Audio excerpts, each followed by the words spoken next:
Assalamu alaikum dear students, hope you all are fine. Dear students, today we will attempt remaining questions of question number 1. इससे पहले हमने part number A B C solve किया है. उस video का link आपको description box में मिल जाएगा.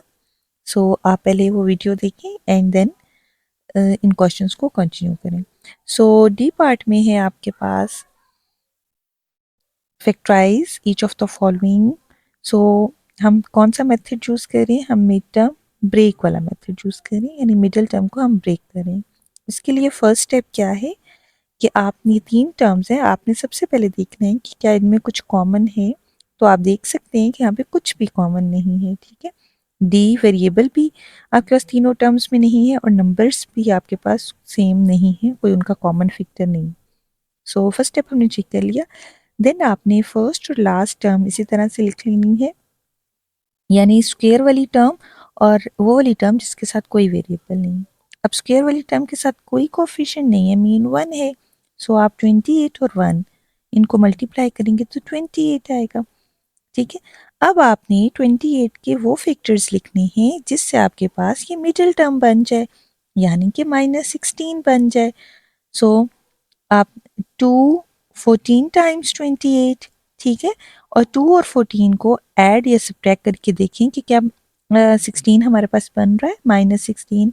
यस, इनको ऐड करके बन रहा है. ठीक है, बट साइन का ध्यान रखेंगे. अब ये देखिए -16 बनाना है. सो अगर आप प्लस प्लस करेंगे सो -16 तो नहीं आएगा, साइन तो बिगर टर्म का होता है. सो अगर आप माइनस माइनस करके प्लस करेंगे, साइन बिगर टर्म का यानी 14 का लगेगा, तो -16. अब आप लिख लें ये फैक्टर 2 और 14, यानी -14 और -2. ठीक है, अच्छा इससे कुछ कोई फ़र्क नहीं पड़ता कि आप 2 पहले लिखें या 14 पहले लिखें. ठीक है, अब आपने पेयरिंग कर लेनी है. 4 टर्म्स हैं तो आप 2 के पेयर्स कर लेंगे. ठीक है, 2 पेयर्स बन गए. अब फर्स्ट पेयर में से देखें क्या कॉमन है आपके पास, डी. ठीक है, क्योंकि D is present in both terms, so D will be taken outside as common. So inside it's left D -14 because D we have taken outside. हर टर्म में से आपने कॉमन जो है वैल्यू देखनी है. ठीक है, अब यहाँ पे डी दोनों में मौजूद नहीं है, बट 2 एंड 28 तो common factor is 2. So D inside and 2 14 times 28. ठीक है, अब आप देखें कि माइनस आपने कॉमन लिया हुआ है, माइनस भी बाहर है ब्रैकेट के, तो इनसाइड ब्रैकेट साइन चेंज हो जाएंगे, plus will changes into minus. ठीक है, नाउ यू कैन सी कि in both bracket you have same terms, it means our factorization is correct. Now जो ब्रैकेट आपके दोनों सेम ब्रैकेट है उनको एक दफ़ा लिख लेंगे और जो रिमेनिंग आपके पास टर्म्स रह जाएंगी वो आप एक ब्रैकेट में कर लें. ठीक है, सो ये आपके पास फैक्टर्स आ गए. ठीक है, नाउ ई पार्ट सेम, पहले फर्स्ट स्टेप आप चेक कर लें. 3 हमारे पास टर्म्स हैं और कुछ भी कॉमन नहीं है. So now what we will do, we will write first and last term. अब फर्स्ट टर्म के साथ कोई कोफिशिएंट नहीं है, मीन 1 है. सो 16 को 1 से मल्टीप्लाई किया 16. अब आप इसके फैक्टर्स वो फैक्टर्स लिखें जिससे आपके पास 6 आ जाए. ठीक है, so 2 8 times 16 and 2 and 8 upon addition will give you 6. Subtraction will give you 6.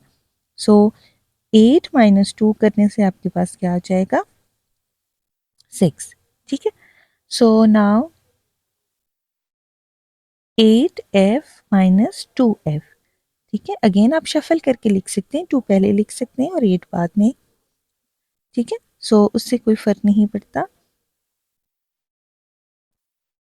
हम लिख अच्छा जी, नेक्स्ट स्टेप में हम इसको हम लिख भी लेते हैं शफल करके और उसको कंटिन्यू कर लेते हैं, यानी वो तार करें. ठीक है, इट्स नॉट ऑलवेज कि आप जो बिगर फैक्टर है वो फर्स्ट पे लिखें. सो नाउ आप देखें कि इसमें आपके पास क्या कॉमन है, f -2 left in side the bracket.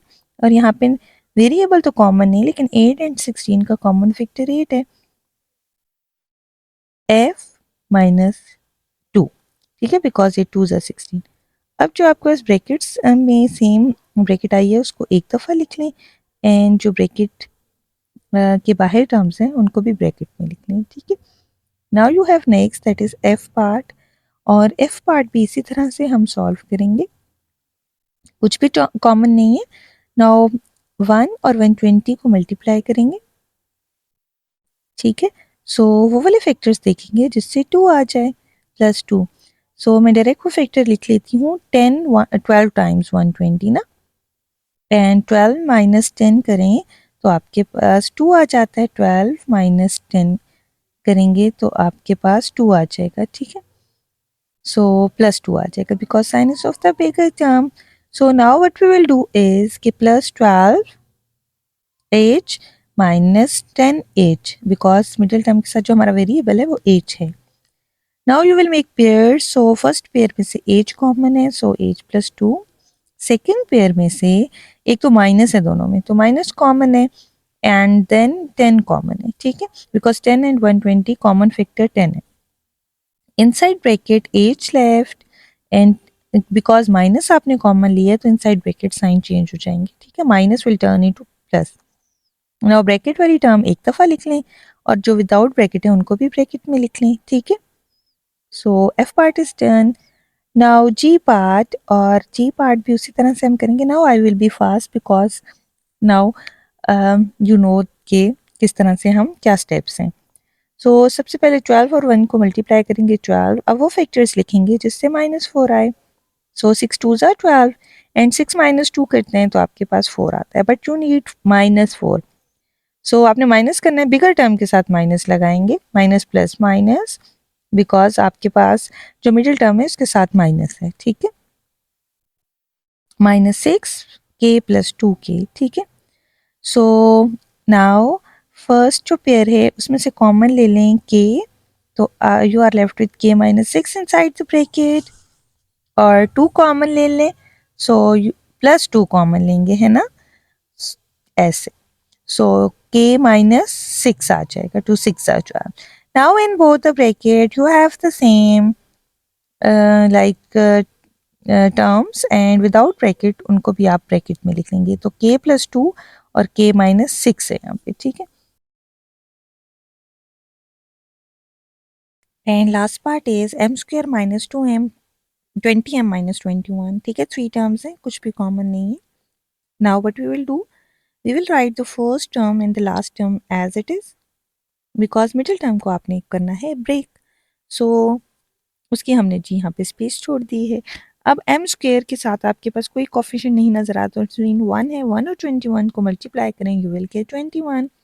अब आपने वो फैक्टर लिखने हैं जिससे -21 20 आए, 21 1 ज़ा 21, और 21 में से 1 माइनस करेंगे तो 20, बट आपने -20 बनाना है, सो आप बिगर टर्म के साथ जो है माइनस लगाएंगे, सो माइनस प्लस माइनस। सो अब ये जो हमने दो फैक्टर्स इसके फाइंड किए 21 और 1, उसको लिख लेते हैं, ठीक है। 21 और साथ आ जाएगा m, ठीक है। साइन आपने करेक्टली जो है वो लगाने हैं। अब आपने पेयरिंग कर ली, फर्स्ट पेयर में से देखें क्या कॉमन है, common mean same, m is present in both, so you will take it outside, so here m², so only m left, and m we have taken outside, so 21 left।